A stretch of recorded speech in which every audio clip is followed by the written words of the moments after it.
अस्सलाम वालेकुम। ये सेकंड वीडियो है वेक्टर अलजेब्रा की। पहले में हमने इसको बेसिक्स की पढ़ी थी और फिर उसमें एग्जांपल्स और न्यूमेरिकल के साथ कुछ प्रॉब्लम सॉल्व की थी। तो आज हम एग्जांपल्स और न्यूमेरिकल्स करेंगे और कुछ डिफरेंट क्वेश्चन हम कर रहे होंगे। जैसे ये एग्जांपल है, दो वेक्टर्स आपको दिए हुए हैं ए और बी इन मीटर्स। उनके एक्स कंपोनेंट आपको जो आई के साथ हैं वो एक्स कंपोनेंट है और जो जे के साथ है वो वाई कंपोनेंट है। वो दिए हुए हैं और उसने कहा कि अगर a minus B plus C is equal to zero what will be the vector of C, यानी सी वेक्टर क्या होगा। तो इसको इस तरह के क्वेश्चन को सॉल्व करना बड़ा आसान है।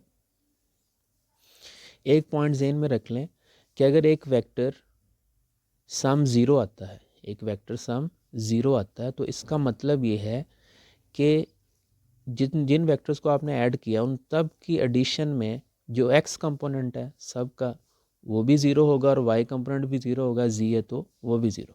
मतलब एक वेक्टर तभी ज़ीरो होगा जब उसके सारे रेक्टेंगुलर कंपोनेंट्स ज़ीरो होंगे। इसी कॉन्सेप्ट से हम इस क्वेश्चन को सॉल्व करेंगे। तो ये बहुत इंपॉर्टेंट पॉइंट है कि एक वेक्टर का मैग्नीट्यूड तभी ज़ीरो होता है जब उसके सारे रेक्टेंगुलर कंपोनेंट ज़ीरो हो जाएं, और यही हम यहाँ पे अप्लाई करेंगे। a माइनस बी प्लस सी में हम यही अप्लाई कर रहे होंगे। मसलन हम कहेंगे कि ax, क्योंकि वहाँ पे आगे माइनस बी है तो minus B X, plus C है तो plus C X, it must be equal to zero. तो सारे x कंपोनेंट को हमने इस तरह ऐड किया और ये ज़ीरो हो गया। तो यहाँ से सी एक्स निकाल लें तो आप देखेंगे सी एक्स जो है ये 2 आएगा, 2। और इसी तरह हम इसका y कंपोनेंट निकाल लेंगे इसी तरह। तो इस तरह आपके पास y कंपोनेंट भी आ जाएगा c का। तो अब इसका हम वेक्टर कैसे बनाएंगे? तो वेक्टर हम सिंपली बनाएंगे c vector is equal to C X I, ये वेक्टर फॉर्म होगी, प्लस सी वाई जे। तो सी एक्स कितना है 2, तो 2i माइनस 6j, और ये मीटर में है। इस तरह आपके पास ये वेक्टर जो उसने मांगा था वो आपके पास आ गया। ये एक और प्रॉब्लम है। आपके पास दो वेक्टर हैं a और b। a का पॉजिटिव एक्सिस का एंगल जो है वो 30 डिग्री दिया हुआ है, और जो थीटा 2 है, थीटा 2 याद रखें पॉजिटिव एक्सिस के साथ नहीं है, ये दो वेक्टर्स के दरमियान वाला है। ठीक है, तो ये इस वेक्टर से कितना आ गया 105 डिग्री। तो पॉजिटिव एक्सिस के साथ कितना होगा 105 प्लस 30, तो 135 डिग्री बनेगा। अब वो कहता है इनका जो सम करेंगे, आप वेक्टर सम करेंगे, उसको आर कह रहा है वो, उसका मैग्नीट्यूड भी निकालना है और उसका एंगल भी निकालना है with respect to positive X axis. ठीक है जी, ये हमने क्वेश्चन करना है। और ये दोनों वेक्टर की लेंथ एक जैसी, ये भी 10 मीटर है, ये भी 10 मीटर है। तो आप देखें ये कोई इस तरह की शेप बन गई है। ये जो ए वेक्टर है ये 30 डिग्री और जो बी वेक्टर है वो 135 डिग्री पे होगा। क्यों? इन दोनों के दरमियान जो है 105 है, तो टोटल कितना हो गया 135 पॉजिटिव एक्स एक्सिस के साथ। तो उसी तरह एक्स कंपोनेंट निकालेंगे ए के, फिर बी के, और फिर वाई कंपोनेंट निकालेंगे। तो आप देखें यहाँ पे ए के आपने वही फार्मूला आपने लगाना है जी, 10 a cos थीटा। तो यहाँ पे ए जो एंगल बना रहा है वो 30 बना रहा है। तो इस तरह आप ये सारे कंपोनेंट आप निकाल लेंगे, फिर x को x के साथ ऐड कर देंगे, y को y के साथ ऐड कर देंगे। तो अगर आप ये करेंगे तो इस तरह इसका कुछ बनेगा, जो हमने फार्मूला आपने लिख लिया है यहाँ पे। जब यह वैल्यूज़ निकालेंगे तो ax आता है 5 मीटर और जो bx है वो -7.07 आता है। तो इनको जब हम ऐड करते हैं तो ये जवाब आएगा आपका -2.07 मीटर। इसी तरह वहाँ से आप वैल्यू ए वाई और बी वाई के निकालेंगे। ए वाई जो है इसकी जो वैल्यू है ये 7.07 आती है, सॉरी 8.66 मीटर आती है, और जो बी वाई है उसकी वैल्यू जो है वो 7.07 आती है। तो इनको जब ऐड करेंगे हम दोनों को, तो ये मिला के जवाब आएगा इसका 15.73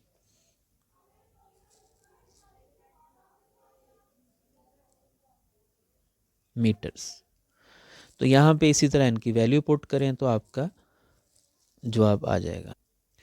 तो यह वैल्यूज़ पुट करते हैं तो इनका जवाब आता है 15.84 मीटर। मतलब क्या है कि ये वाला अगर मैं इसको ऐड करूँ, यहाँ से हेड टू टेल रूल लगाऊं,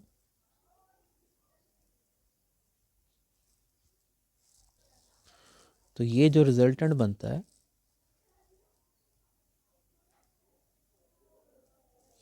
इसकी जो लेंथ होगी वो 15.84 मीटर होगी। अब दूसरा काम उसने कहा है कि ये वाला एंगल बताएं जी कितना होगा। ये जो एंगल मैं आपको शो कर देता हूँ, ये एंगल उसने पूछा है पॉजिटिव एक्स के साथ, ये रिजल्टेंट कितना बना रहा है एंगल, ये थीटा हमने फाइंड करना है। ठीक है जी। तो सबसे पहले हम फाई फाइंड करेंगे, जो हम पहले करते आ रहे हैं। ये जब फाइंड करेंगे हम फाई, तो ये 82 डिग्री आता है जी। उसके बाद हम क्वाड्रेंट देखेंगे। क्वाड्रेंट कैसे पता चलता है? एक्स और वाई कंपोनेंट के मैग्नीट्यूड से। एक्स कंपोनेंट माइनस है और वाई जो है ये पॉजिटिव है, तो आपको पता होना चाहिए ये सेकंड क्वाड्रेंट है। तो सेकंड क्वाड्रेंट में फार्मूला क्या होता है? 180 माइनस 5। 180 माइनस 5, तो हम 82 को 180 में से माइनस कर देंगे। तो जब इसको माइनस करेंगे तो 180 माइनस 82, तो ये 98 बन जाएगा। तो 98 एंगल बनेगा ये वाला जी। और ये जो इसकी लेंथ होगी ये 15.84 होगी। ठीक है जी। अब आ जाए भी इस न्यूमेरिकल पे। इसमें उसने कहा आपके पास 3 वेक्टर हैं ए, बी और सी, और सब की जो लेंथ है वो 50 मीटर है। तो ये आप वेक्टर उन्होंने 3 दे दिए हैं और एक्स वाई प्लेन में 2 डायमेंशनल है, और एक्स पॉजिटिव एक्स के साथ उनकी डायरेक्शन दे दी है 30 डिग्री, 195 और 315 डिग्री। तो उसने क्या कहा कि मैग्नीट्यूड फाइंड करना है, एंगल फाइंड करना है इन वेक्टर्स का। ये जो a प्लस बी प्लस सी, ये हम चूँकि कर चुके हैं, ये वाला पार्ट मैं नहीं करूँगा, मैं सिर्फ ये लास्ट पार्ट करूँगा। तो ये भी हम पहले कर चुके हैं, लेकिन हम इसको फिर कर लेते हैं। इस तरह की एक और चीज़ हम कर चुके हैं। तो ये f पार्ट हमने करना है, angle of a fourth vector d such that a plus B minus C plus D is equal to a null vector. तो एक्चुअली ये उन्होंने दिए हुए 3 वेक्टर। ए वेक्टर जो 30 डिग्री पे है पॉजिटिव एक्स एक्स के साथ, फिर बी वेक्टर जो 195 एंगल पे है उसको बी, और जो सी है वो 315 डिग्री पे है पॉजिटिव एक्स एक्स के साथ, और सब का लेंथ सेम है 50। सब की लेंथ जो है जो 50 मीटर है। अब हमने ये क्वेश्चन करना है कि A plus B minus C plus D equal D निकालना है हमने। तो वही काम करेंगे। मैंने आपको कहा एक वेक्टर तभी ज़ीरो होता है जब उसके एक्स कंपोनेंट भी ज़ीरो, वाई भी, जी भी ज़ीरो। तो सब के एक्स कंपोनेंट को इसी तरह ऐड कर लेंगे। ठीक है, तो डी एक्स आ जाएगा। तो ए का जो एक्स कंपोनेंट है वो क्या होगा 50 कॉस 30, और जो बी का होगा वो 50 कॉस 195। आगे माइनस है तो वो 50 कॉस 315 माइनस डी एक्स। तो यहाँ से डी एक्स आसानी से निकल आएगा। तो ये आपके पास एक्स कंपोनेंट यहाँ से -40.35 मीटर आता है। सिमिलरली अगर आप एक्स के बजाय A Y plus B Y minus C Y minus T Y is equal to 0 करेंगे, तो आपके पास जो वाई कंपोनेंट है वो आ जाएगा आपके पास तकरीबन 47.4। उसमें क्या होगा, सिंपली कॉज की जगह साइन आ जाएगा बस। तो वो आ जाएगा जी 47.4 मीटर। ये डी के आपके पास दोनों कंपोनेंट आ गए। तो डी वेक्टर फिर किसके बराबर लिखेंगे? डी वेक्टर होगा डी एक्स आई एक्स क्या है -40.35i, और इसका जो वाई कंपोनेंट है वो 47 है, तो 47.4j इन मीटर्स। ठीक है, तो ये आपके पास इसका डी वेक्टर आ गया जो उसने पूछा था। अब उसने पूछा है जी इसकी डायरेक्शन क्या होगी, तो direction with positive X axis पूछी है, तो उसी तरह हम क्या करेंगे, पहले फाई निकालेंगे tan इनवर्स करके, फिर इसका क्वाड्रेंट देखेंगे, फिर उस क्वाड्रेंट के लिहाज से इसका फार्मूला लगाएंगे। तो आप इसका फाई निकालेंगे यहाँ से, तो वही y component over x component, तो वो आ जाएगा 49.6।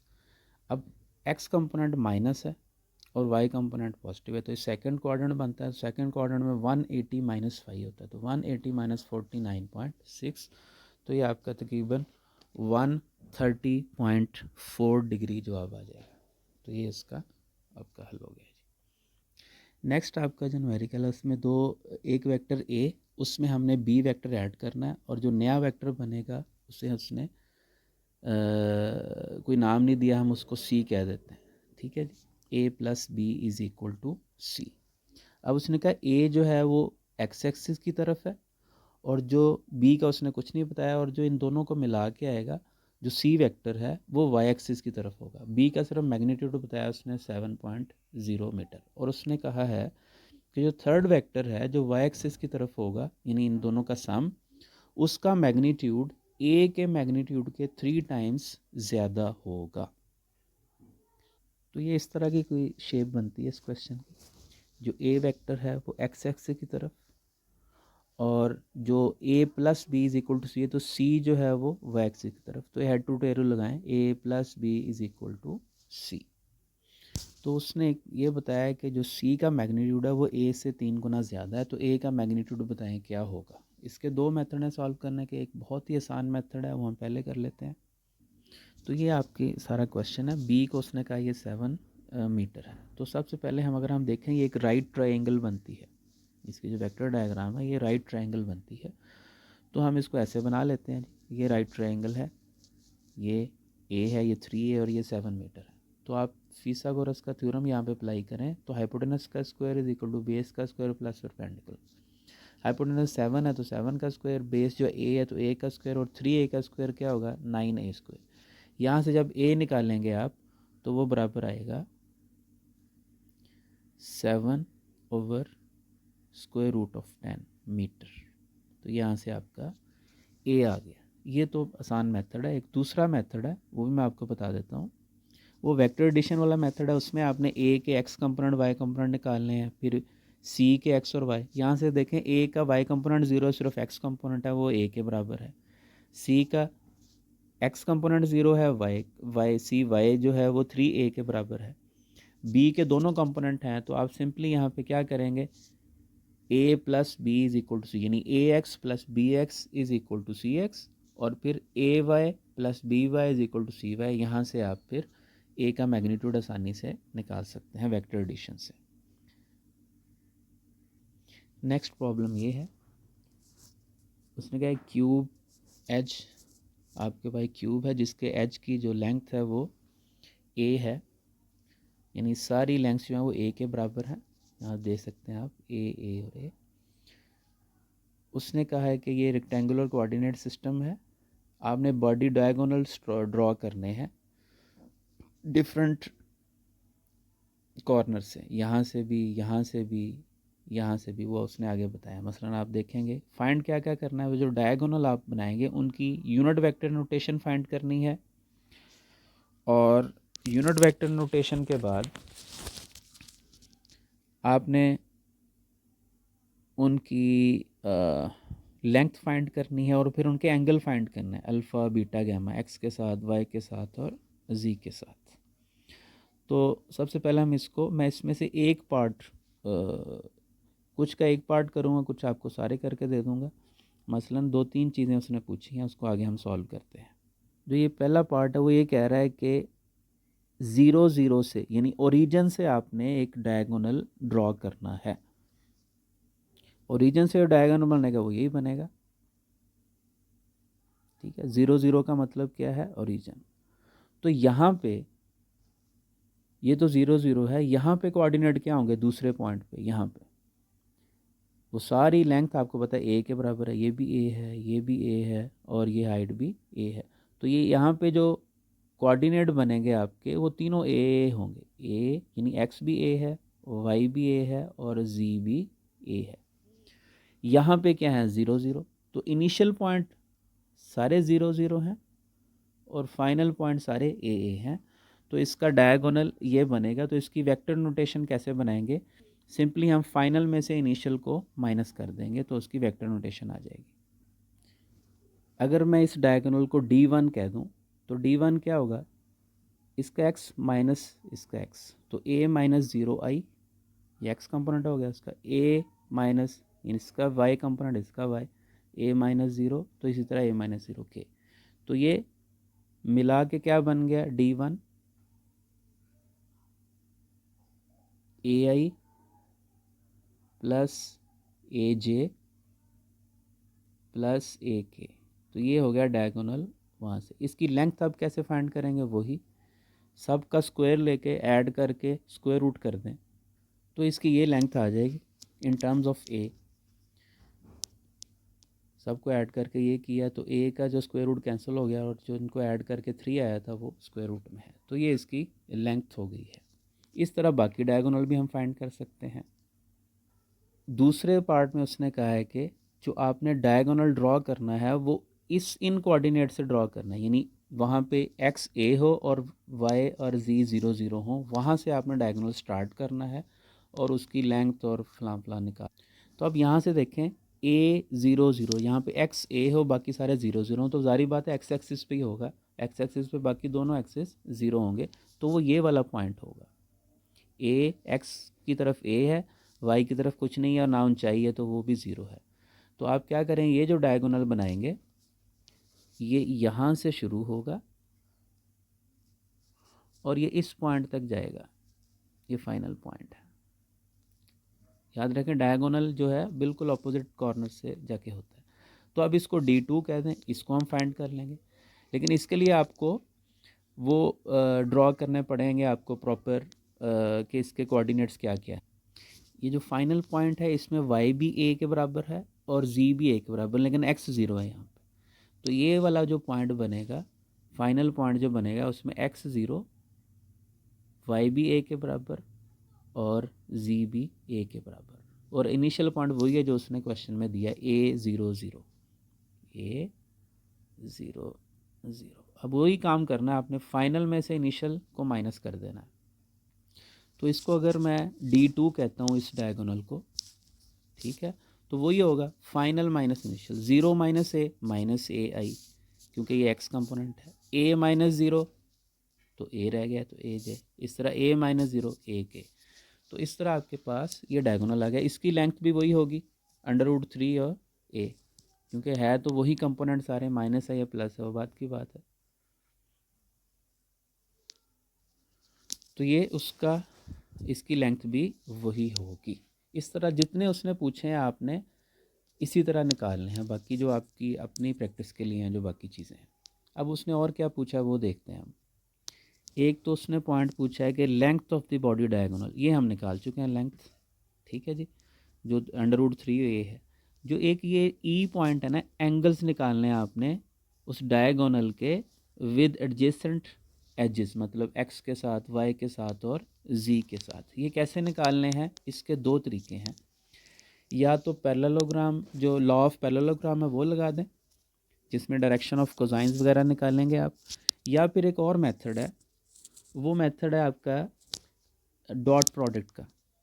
मसलन मैं आपको एक करके दिखाता हूँ, इसी जो अभी हमने डायगोनल निकालना है इसका मैं आपको एंगल निकाल के बताता हूँ एक्स वाई और जी के साथ। अब ये इसका डायगोनल का वेक्टर आया -ai plus A J plus A के। अब अगर मैंने एक्स एक्सिस के साथ इसका एंगल निकालना है, यानी ये वाला एंगल अगर मैं यहाँ पे शो कर पाऊँ इसको, तो एक्स के साथ ये वाला एंगल, ठीक है, जो भी बनेगा वो 3D में है तो इसलिए आपको थोड़ा सा अजीब लग रहा है।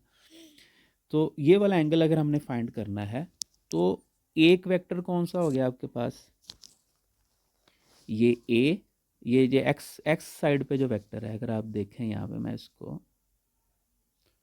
ये वाला वेक्टर, दिस वेक्टर, ये ए आई के बराबर है, इसमें ना जे है ना के है। तो दो वेक्टर आ गए आपके पास, एक ए आई और एक दूसरा क्या है, ये वाला जो हमने निकाला।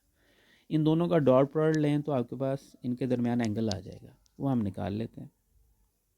तो डॉट प्रोडक्ट का आप थोड़ा सा इंट्रो ले लें। तो A dot B equal to A B cos theta होता है, ये थीटा होता है, ये ए और बी के दरमियान एंगल होता है। तो हम इसको इस तरह निकाल सकते हैं, theta is cos inverse A dot B over A B. A dot B को हम ऐसे भी लिख सकते हैं, A X B X plus A Y B Y plus A Z B Z. तो इस फार्मूला से आप ये इन दोनों वेक्टर्स के में एंगल निकाल सकते हैं। अब हमारे पास जो दो वेक्टर हैं वो एक ए आई है और दूसरा जो है हमने ये है minus A I plus A J plus A के। इन दोनों का अगर हम डॉट प्रोडक्ट लें तो इसका एक्स कंपोनेंट मल्टीप्लाई इसका एक्स कंपोनेंट, तो माइनस ए स्क्वायर हो जाएगा। आई डॉट आई 1 होता है, इधर जे डॉट जे भी 1 होता है, के डॉट के भी 1। अब आई को जे से मल्टीप्लाई करें तो आई डॉट जे 0 होता है, तो आई डॉट के भी 0 होता है, तो सिर्फ यही बच जाएगा माइनस ए स्क्वायर। तो वही फार्मूला लगाएं जो अभी हमने देखा है, cos inverse minus A square over A B. अगर आप देखें ये ए बी यानी पहले वेक्टर का मैग्नीट्यूड मल्टीप्लाई बाय दूसरे का। हमारे पास जो पहला वेक्टर है वो ए आई है, तो उसका मैग्नीट्यूड क्या होगा, ए। दूसरा वेक्टर है उसका मैग्नीट्यूड क्या है वो हम पहले निकाल चुके हैं, √3 इंटू ए। तो ये मिला के क्या बन गया, √3 ए स्क्वायर। ठीक है, तो ये हमने लगा दिए यहाँ पे नीचे। तो ए स्क्वायर से कैंसिल, -1 ओवर √3 आ गया। तो -1 ओवर √3 इसका कॉज इनवर्स लें तो एंगल आपका कितना आएगा वो हम निकाल सकते हैं बड़ी आसानी से। तो ये एंगल आता है 125.26। ठीक है जी। इसी तरह आप अगर इसका वाई एक्सिस के साथ एंगल निकालना चाहते हैं तो यहाँ पे सिर्फ क्या आ जाएगा, ए जे आ जाएगा बस। ठीक है, तो आएगा यही कुछ एंगल। अगर आप देखें ए जे यहाँ पे आएगा तो फिर वो प्लस हो जाएगा, तो ये प्लस ए स्क्वायर आएगा, यहाँ माइनस कैंसिल हो जाएगा, तो कॉज इनवर्स 1 ओवर √3 आएगा, वो आप निकाल लेंगे। इस तरह जी के साथ यहाँ पे सिर्फ जी एक्स के साथ अगर निकालना तो यहाँ ए के आ जाएगा, तो वो भी प्लस में होगा, तो वो भी उतना ही होगा जितना वाई के साथ था। तो इस तरह आप ये सारे एंगल निकाल सकते हैं इस तरीके से। होप्स हो कि आपको ये जितना हमने किए हैं एडिशन वगैरह वेक्टर अलजेब्रा से, इससे काफ़ी तरह के क्वेश्चन क्लियर हो चुके होंगे। अल्लाह हाफिज़ भाई, थैंक यू।